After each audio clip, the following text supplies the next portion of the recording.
There's another one with you. Absolutely.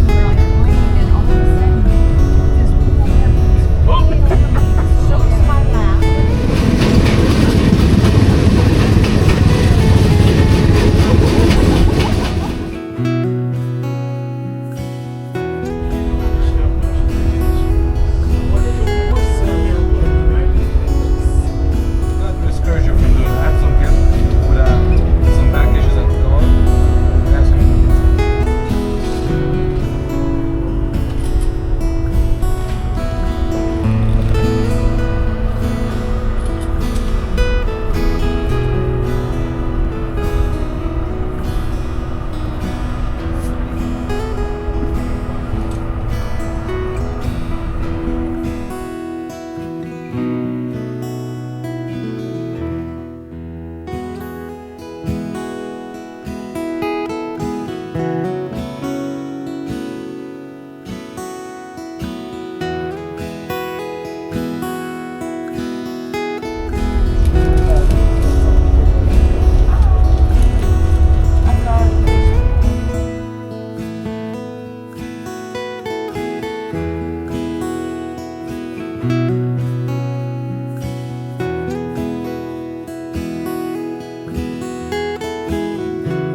Where are you? I'm in Denali National Park. I'm in the Yukon. No, I'm in Alaska. You're not in the Yukon yet, dear. All right, nice crisp morning here. Not cold by any means. So, folks, Jeanette and I spent the first little bit once we got to Denali Park just exploring the area. And here on the back of the accommodations area where we were staying, these cabins, is this river. It's a tributary of the Denali, actually.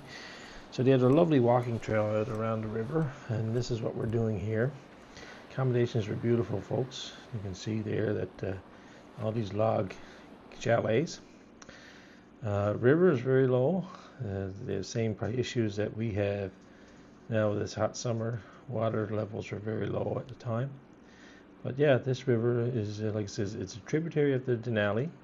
And at certain points of the day, they actually do rafting down the river.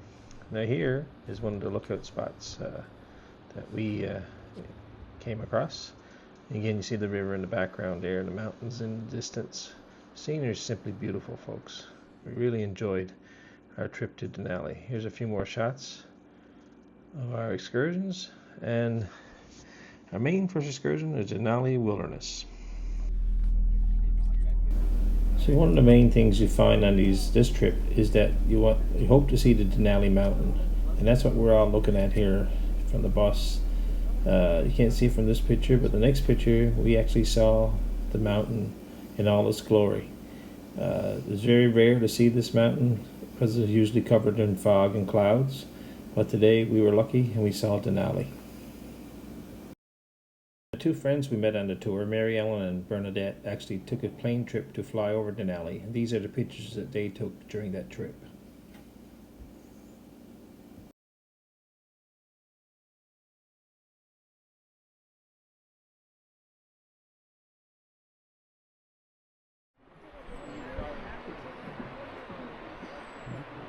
조금 돌려주거든요. 한쪽 눈으로 봐요. 한쪽 눈으로 봐도.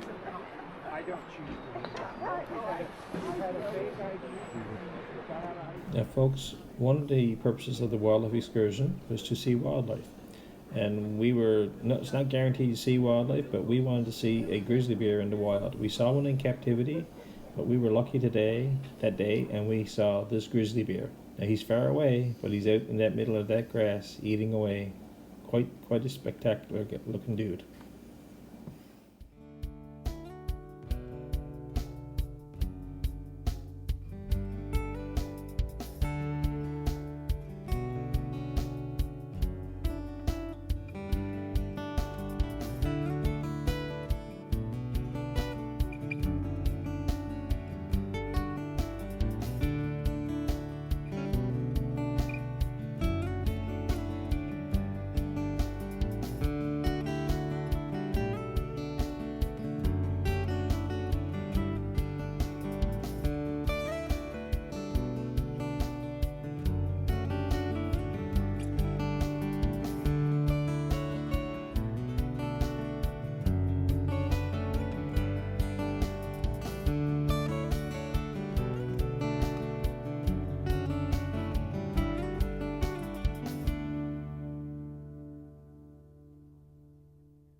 Ten 10:26, that's what it is right now, and not even close to being dark.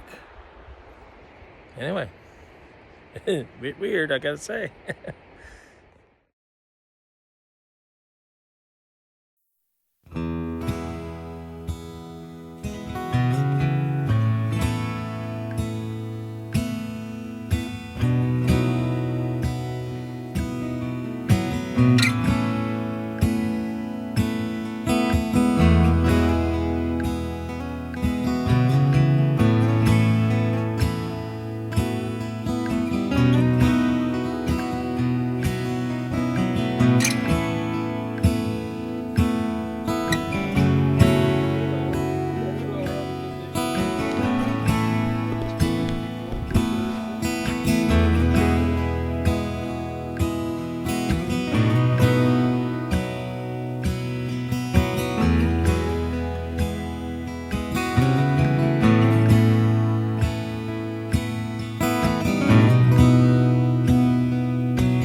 Sorry.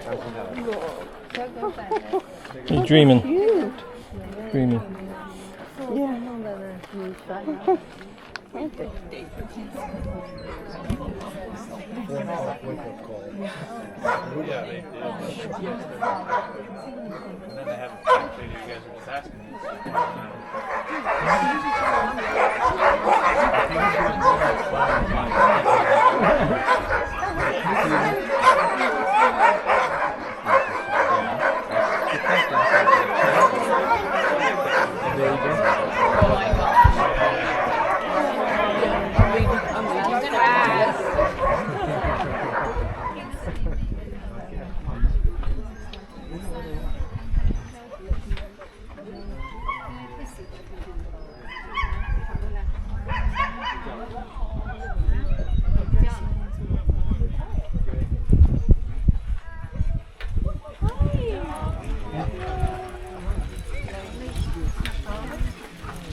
All right, let's give a hand for our amazing canine rangers.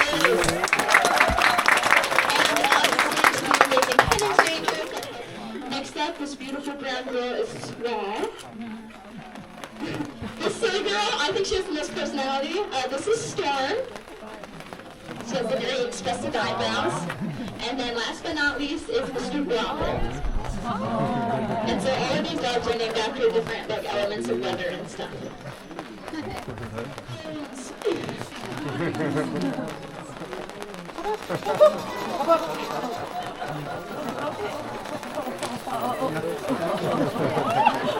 Brown one, Got dog treats in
Now hang out over the water for a sec, then find a cushion of air to ride in. And when the plane flares right at the end, the pilot can't actually see the water, so this last bit is done by feel.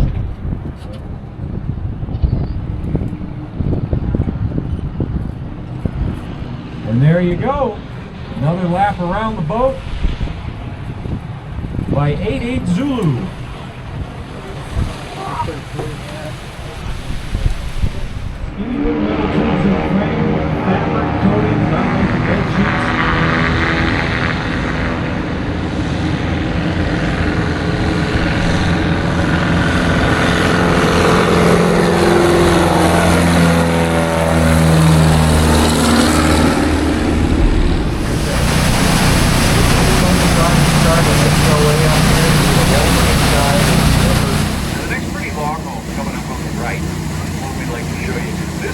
This yard isn't a challenge anymore. Well, once they've really mastered all the challenges here in the yard, we'll take them out for long puppy walks with an older, retired Alaskan Husky. Now that retiree will run down the trails and the puppies will follow. And when the puppies follow them, they're going to be running through bushes and brambles, through puddles, over rocks, over logs, all these things that look like challenges and obstacles, but they see that older dog doing it, so then they believe they can do it too. So that retiree is actually helping build the confidence of those puppies, which is really important when it comes to getting them on the line and in harness for the first time. Well, I know that's such an exciting day when you get to hitch them up that first time and really see what they can do. But you want them to be successful and want to do it again as soon as you get to that point. So what are you looking for to know that the time is right? We'll wait until they're about 6 to 8 months old or so when we put them in harness for the first time. And that's because that's when their body is big enough to fit in our small. I think that's the first time that one did it. Oh my God. And potty break. But we'll put them in harness for the first time when they're about 6 to 8 months old, mainly because that's when their body is big enough to fit in our smallest harness, but that instinct to pull has really kicked in. And then we'll put them on the line next to an older Alaskan Husky, because that older dog has seen thousands of miles of trails. So they have all of this knowledge that they're actually going to pass on to the next generation. So it's just like a grandparent teaching a grandchild to really do anything in life. Because like I can talk to my dogs as much as I want, but I can't speak Alaskan Husky quite like an Alaskan Husky can. No, I suppose not, but I mean, I don't speak it either, but I would guess the bunch behind you is saying, can we please get on with it? So, to make sure that they don't take off without me. But these guys are looking just about ready to go, so I'll talk to you guys out on the trail. All right, hi! all right, it's sure a shame they're not eager to do this, isn't it? Look at all that power, and just like that, Katrina is gone. But keep looking to the left, in between the two cabins and right out behind the dog pen, because she's going to do a big U-turn and then come from our right to our left. And you can use the monitors, too, to keep an eye on her. And you can really tell how easy it is for these dogs to pull me in the four-wheeler. Now, just like any kind of training run, I'm actually looking at my dogs more than I'm looking at the trail. And they took that turn absolutely perfectly. And we're on our way back. We're going to be on the far side of the lake and popping out of the trees here in a couple seconds. But it's really cool because we got actually a few puppies on the line right now. And it's really cool to see them learn from those older dogs and really pick up the knowledge that those older dogs are giving them. But they're looking really excited to get back to the yard for their swim, so I'll talk to you when I'm back in the dockyard. Okay, and now the next place you'll see her is in between. You'll get to pat them on the head, maybe, ask the mushers questions, take all the pictures you want. By the way, there's a beautiful bronze statue of that great lead dog, Granite. That's really nice for photos. Looks just like him. Now look in the front yard over to the right by the veterinary barn, because the team's about to come back in, and I hope that whoa command works, because they're still moving pretty good. Let's see. Whoa! Look out! Nicely done, Katrina. Another great run. Thank you, everyone, but let's be honest. It's the dogs that really deserve all the praise. Now, no matter how long or how short the run is, we always go up and down the line, thank every dog for doing their job. And of course, after a run on a hot day like today, everybody likes to go for a swim. Yeah, out of gym class and into the pool. Looks very refreshing when you're covered in fur. And some of the natives decided to settle in more permanent villages, like this one you see to the right. This is the Chena village, where we're going to stop for about an hour after we turn around. And you'll get to explore what we like to think of as a living museum. We get to preserve it just like this, kind of a snapshot of what Jim used to see on his freight runs. It's not what a modern village looks like, but more like a time capsule. Plus, we're going to learn about fish camp. As you see the fish wheel in the water there and the smokehouse going on shore. Our expert on salmon, Sky, with the catch of the day. Hello over there. Hi everyone. Here I have our chopped salmon, and once you folks turn around and come back upriver, I'll be sharing with you how we cut and prepare this for our dog teams in the winter. I'll also tell you a little bit about fish camp life. Okay. That'll be a good introduction to the subsistence lifestyle. Fishing in the summer, trapping in the winter, hunting in the fall. About Terrible. 2 o'clock off the bow or on your TV screen.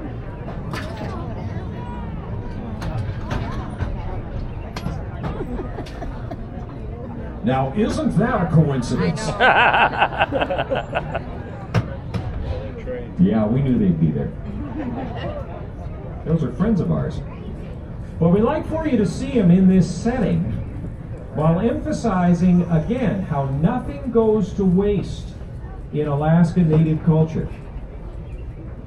A time of good hunting means that your family will have meat for food, hides for clothing and shelter, gut, bone, sinew, antlers for other tools and necessities. Whatever you don't eat, you make something out of.